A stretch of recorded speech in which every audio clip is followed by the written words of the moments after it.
আসসালামু আলাইকুম রহমতুল্লাহ। আপনারা এখন যেটা দেখতে পাবেন সেটা হচ্ছে ঢাকা শহরের মধ্যে কেরানীগঞ্জে দুদু মার্কেটে অত্যন্ত বিখ্যাত মুড়ি মাখানো ভর্তা, যেটা খাওয়ার জন্য অনেক দূর দূরান্ত থেকে, এমনকি ধানমন্ডি, মোহাম্মদপুর, আজিমপুর, গুলশান, বনানী থেকেও অনেক এসে থাকে অনেকেই এই মুড়ি মাখানো ভর্তা খাওয়ার জন্য। বিভিন্ন রকম আইটেম দিয়ে এই মুড়ি মাখানো ভর্তা তৈরি হয়।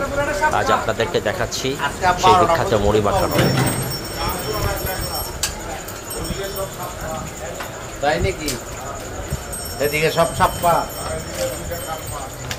তাহলে তো চান্সই।